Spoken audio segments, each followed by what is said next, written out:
cómo vencer en el área financiera.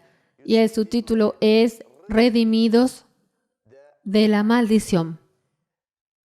Hoy estamos viviendo un tiempo único en todo el mundo que por causa de este virus hace con que toda la gente tenga que estar en casa, prácticamente cerrados, solo puede ir a la farmacia o al supermercado a comer comida, o algunos casos pueden ir a trabajar. Y la cuestión que se pone es cómo va a ser el día de mañana. Algunas personas infelizmente ya perdieron el empleo porque eran empleados de un negocio, de un café, de un restaurante, y se quedó todo cerrado. Y bueno, personas que trabajaban para compañías de aviación, por tanto, las cosas son muy complicadas. Pero la buena noticia es que Dios es bueno. La buena noticia es que Dios tiene todo el poder para suplir sus necesidades y Él tiene este deseo. Y para Él conseguir ayudarlo, es necesario que usted haga lo que Él manda. No es decir a Dios para hacer cosas, porque Dios no obedece a nadie. Nosotros tenemos que obedecer a Dios. Entonces Dios quiere que usted aprenda a cómo se debe hacer para que Dios ayude en esa área financiera que realmente es muy importante oír en los días de hoy. La primera cosa que tenemos que entender es por qué el mundo está así. El mundo está así, ¿por qué? Parece que año tras año la vida es más difícil. Yo me acuerdo que en los tiempos de mi abuela, las mujeres casi nadie iba a trabajar, no era preciso. La abuela era un empresario, ganaba más que lo suficiente y la mayor parte de las personas, los empresarios tenían el dinero suficiente. Hoy no hay ninguna mujer que no tenga que trabajar. Y la vida cada vez estaba más complicada, más difícil. Hay más máquinas, más tecnología. Quiere decir, la persona tiene menos tiempo. Una persona que tenga un bebé tiene que poner al bebé en un jardín, luego pagan tanto de dinero, que el salario de la mujer va por lo menos para la renta de la casa. La vida está cada vez más difícil. ¿Por qué? Porque cuando Dios creó la tierra, dice aquí en Génesis 1, hizo todo perfecto y creó al ser al hombre y después a la mujer a su imagen y semejanza. Y todos los seres que Dios creó, este fue el único que Dios creó a imagen y semejanza de Dios. Dios quiere una familia grande y entonces colocó a Adán y después hizo a Eva para que ellos viviesen en la tierra y andasen con Dios. Y Dios puso una restricción. ¿Te acuerdas cuál es? ¿Cuál es? Que ellos podían comer de todo menos de un árbol. ¿Un árbol de la manzana? No tiene nada que ver con manzana. Entonces, es el árbol del conocimiento, Eso. Entonces, ¿por qué? Porque Dios dijo que si alguien come de ese árbol, que no estaría preparado y iría a morir. Y ya en esa altura estaba Lucifer, que hizo una rebelión, claro, fue expulsado del cielo y que vino a tentar a la criatura de Dios y vino con conversaciones. Tú no vas a morir, yo también desobedecí a Dios, qué mal tiene. Y ella, Eva, cayó en la tentación y luego a seguir al marido en lugar de decir, no, nosotros aquí en casa obedecemos a Dios, yo y mi casa serviremos a Dios, y él no hizo eso. Entonces, ¿qué sucedió? Adán y Eva, literalmente, en términos legales, entregaron la tierra que Dios les había dado oficialmente, los entregó al diablo. Entonces el diablo entró en la tierra. Tanto así que Jesús dijo, cuando vino a la tierra, que el príncipe de este siglo es el diablo. O sea, durante un periodo, que yo sepa, nadie sabe cuánto tiempo es, el diablo tiene autoridad sobre la tierra.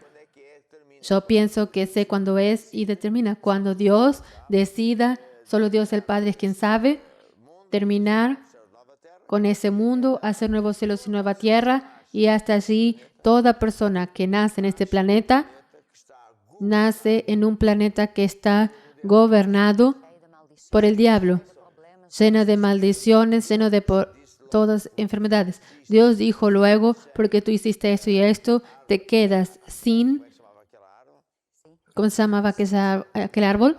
Ese árbol de ciencias, no era del árbol de la vida, y vas a quedarte sujeto a maldiciones de esta tierra.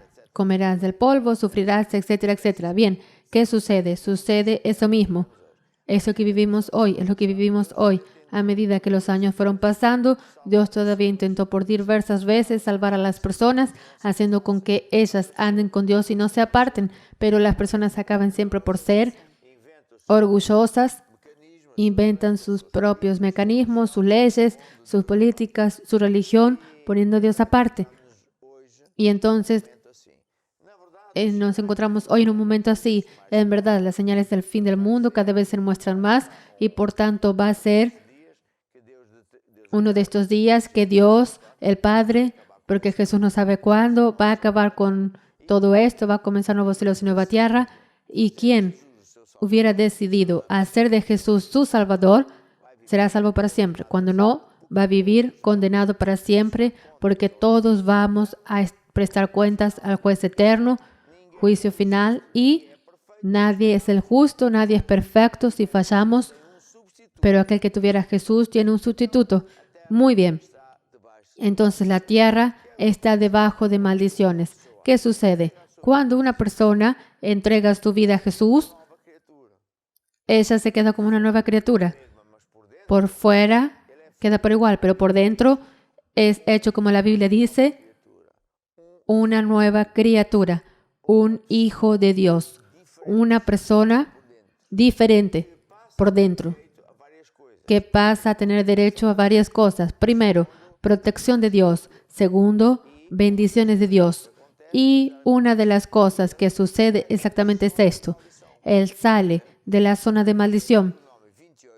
Y aquí en Deuteronomio 28, lee porque en Deuteronomio 28 describe tanto las maldiciones como las bendiciones. En el versículo 1 al 14 tiene las bendiciones y cómo nosotros podemos tener bendiciones, y del 15 en adelante tenemos las maldiciones y los porqués de las maldiciones. Vamos a comenzar por las bendiciones. Acontecerá que si oyeres atentamente la voz de Jehová tu Dios para guardar y poner por obra todos sus mandamientos que yo te prescribo hoy, también Jehová tu Dios te exaltará sobre todas las naciones de la tierra. Y vendrán sobre ti todas estas bendiciones y te alcanzarán si oyeres la voz de Jehová tu Dios. Exactamente. Cuando oyeres la voz de Jehová tu Dios, cuando la persona da oído a la voz de Dios y hace, Dios bendice. Hace con que las bendiciones que Dios dio a Abraham venga hasta usted. Abraham fue simplemente la persona riquísima, murió viejo y harto de buenos días, y dice que será bendito al entrar y al salir. El Señor mandará que la bendición esté contigo y todo donde puses la mano, etcétera, etcétera. Ahora, cuando la persona decide no andar con Dios, está sujeto a maldiciones que están aquí descritos. Lee versículo 15.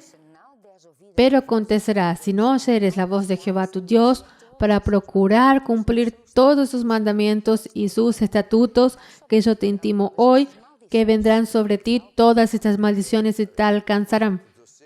Está viendo, maldito tu canasta, tus finanzas, maldito el fruto de tu vientre.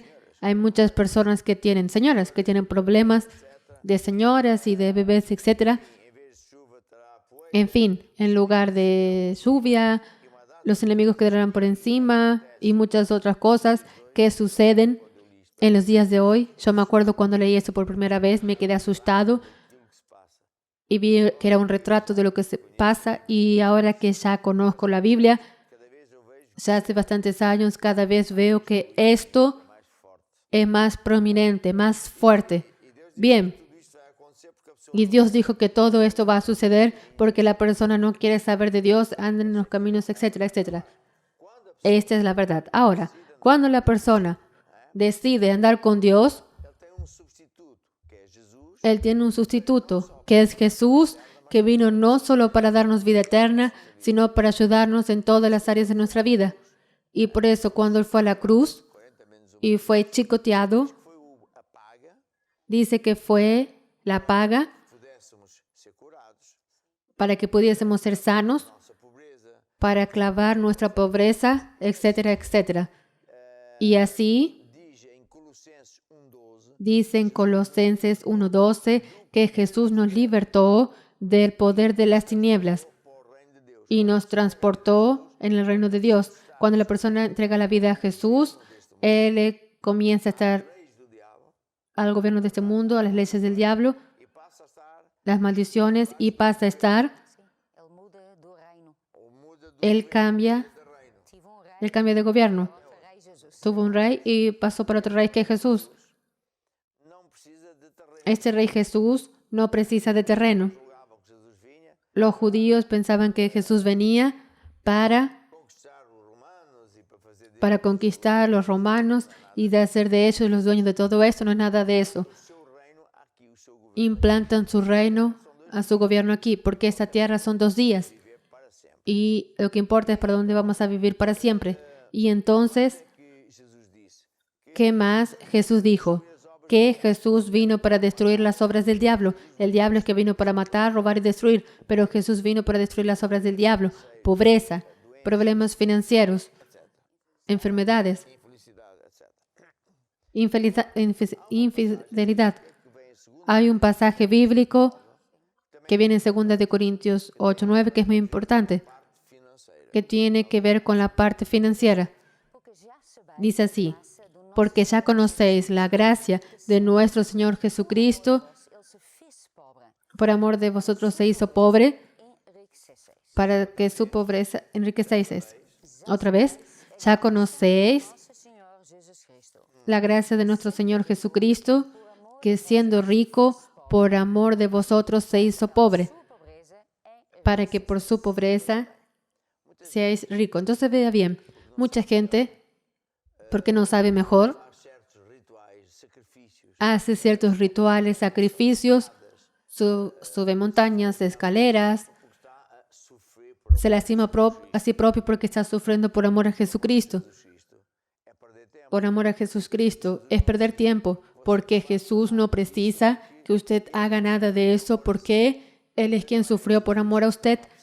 No es Jesús quien estaba precisando de alguna ayuda, ni Jesús estaba en aflicción, ni enfermo, ni nada de esas cosas. Lo que sucede es lo siguiente: Él es quien fue a la cruz para sufrir por amor de usted y de mí, y con ese sufrimiento pagó, compró el precio que le da aquello que usted precisa, está viendo. Y por eso aquí dice, y es muy importante, ya conocéis la gracia y tal, que siendo rico se hizo pobre, para ser nuestro sustituto, está viendo, para llevar la pobreza en la cruz y en cambio hacernos prosperar. Esa es la voluntad de Dios. Usted solo puede poner fe encima de aquello que Dios promete. Yo creo en Dios a mi manera. Eso es un total disparate. Usted no va a decir cómo Dios tiene que hacer. Hay tantas veces que las personas dicen, Dios de certeza que va a hacer eso. De certeza que, bueno, la persona tiene algunas ideas de lo que Dios va a hacer y son nuestras ideas. Hay una música que dice,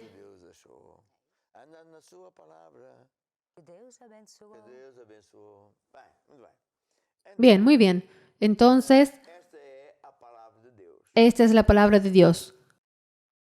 Dios también dice a través de la palabra en Gálatas 3:13 que las bendiciones de Abraham son nuestras. Cristo nos redimió de la maldición de la ley, de los problemas, de todas esas cosas que aparecen ahí, para que en cambio pudiésemos tener la bendición de Abraham, ¿verdad? Lee entonces Gálatas 3:13. Cristo nos redimió de la ley, haciéndose maldición por nosotros, porque está escrito, maldito todo aquel que fuere colgado en el madero, para que la bendición de Abraham llegase a los gentiles por Jesucristo. Tengo aquí un libro, que es acerca de finanzas, que está disponible en la página de nuestra editora, que es llamada Curiacos Editora, si no estoy equivocado, a ver si los técnicos exactos. Y usted puede encontrar estos libros todos en formato digital. Y muchos de ellos hacen varios idiomas. Es eso, en portugués, español, inglés, ruso. Y entonces, muchos capítulos, yo enseño esas cosas y digo y enseño que Abraham fue un hombre que dio oídos a Dios, largó hasta su familia y Dios le hizo muy próspero.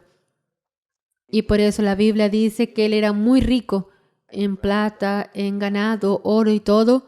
Y él vivió y murió, vivió largos años y murió viejo y harto de buenos días. Hay gente que se muere temprano y harto de malos días. Y Dios quiere dar a cada uno de nosotros, a usted, a mí, lo mismo que Dios que dio a Abraham. Pero hay otros ejemplos, ¿verdad? El ejemplo de Isaac, que vivió en un tiempo de crisis terrible. Nada funcionaba para nadie, hasta quería emigrar para otro sitio. Pero Dios le apareció y dijo, no precisas de emigrar, que voy a estar contigo. Y él hizo una cosa, sembró en aquel lugar que antes no daba y cosechó 100 medidas en el mismo año, en la misma tierra. O sea, imaginemos que él sembró el equivalente a 1,000 euros. Entonces, ¿cómo él en el mismo año cosechó 100,000 euros? Y todavía hay tanta gente que confía en el banco y no sé en dónde más. No hay quien haga tal multiplicación. Entonces, esta es la voluntad de Dios. Ese es el Dios que nosotros servimos. Este es el Dios que es único Dios. No hay más ningún otro Dios. Tenemos otros casos de Salomón, José de Egipto, David. Todos ellos prosperaron porque Dios estaba con ellos. En este libro acerca de finanzas, yo enseño muchas cosas, como por ejemplo, pensamientos cerrados que las personas creyentes y todos tienen, pensamientos cerrados que las personas fuera de la iglesia también tienen, y los pensamientos de Dios. Después enseño la ley básica de Dios que hace con que usted pueda actuar en esta ley, usted pueda vencer en el área financiera. ¿Cuál es la ley básica del reino del gobierno de Dios? En Marcos 4:26. Entonces dice así, Jesús dijo que todo en el reino de Dios es así como un hombre que echa semillas en la tierra y duerme y se levanta de noche y de día y la semilla brota y crece sin que él sepa cómo. Exactamente. Entonces, cuando nosotros queremos vencer en el área financiera, nosotros tenemos que aplicar la ley de sembrar para cosechar, porque en verdad nuestro dinero es una semilla. Por eso Jesús dijo en Lucas 6:38, dad y se os dará, buena medida, apretada, remecida, con la medida con que midas, es con esa medida que Dios te va a medir. También está en 2 de Corintios 9, cualquier cosa, 9:6. Porque usted tiene que entender que el dinero no viene por orar. Dinero no viene por llorar. Dinero no viene por pedir. Oh Dios, dame dinero. Es perder tiempo porque no va así. ¿Cómo viene el dinero? Por sembrar. O puede también decir honrar a Dios con nuestras ofrendas, con nuestros diezmos. ¿Está viendo? Nuestro dinero precisa del suelo adecuado. Cada semilla tiene su suelo y el suelo del dinero es la casa de Dios. ¿No es verdad? Y por tanto, cuando nosotros honramos, sembramos dinero en la casa de Dios, sucede lo que Jesús dijo, dad y se os dará, buena medida, apretada, remecida, con la medida con que midas, también os volverán a medir. Ahora hay otro pasaje que era el apóstol Pablo quien escribía en 2 de Corintios. Pero esto digo, el que siembra escasamente también segará escasamente. El que siembra generosamente, generosamente también segará. Entonces, ¿quién elige el tamaño de la bendición? Es la persona que siembra. Siembra con alegría, con fe en aquello que Dios promete. Y funciona para personas normales, para jubilados. Le puedo contar historias muy bonitas de mujeres muy edosas que pasaron hambre y frío porque la jubilación es una desgracia, pero encontraron esta ley y vinieron a la iglesia y hoy viven de una forma bastante razonable. Y de empresarios no se habla, ¿verdad? Esa ley para los empresarios es que es la ley que ellos precisan de actuar. Entonces, hoy mismo y en esta hora, es hora de que usted practique la palabra de Dios, porque si la persona oye y no practica, está construyendo su vida en la arena. No le va a suceder nada. Y entonces está pidiendo, oh Dios, ore por mí para que Dios me resuelva este problema, que me saque la deuda. Yo puedo orar, pero no va a suceder nada. Es necesario sembrar. Entonces va a aparecer ahora aquí una placa que muestra cómo usted puede poner en práctica esta ley, que es hoy en día, se usa cuentas bancarias, PayPal y esas cosas así. Y usted al sembrar de esta manera va a ver que Dios es fiel, Dios es bueno y va a hacerlo prosperar. Coloca tu fe en Jesús y va a ver cómo Dios te va a ayudar. Não importa os temporais da vida, importa que Ele está ao teu lado para te ajudar. O mar revolta as ondas, querendo te afundar, mas Ele sempre está de mão estendida para te agarrar. Nem sempre as coisas são aquilo que se vê. Tem cuidado, não te deixes enganar. As nuvens negras encobrindo a luz da vida, mas lá em cima o sol está sempre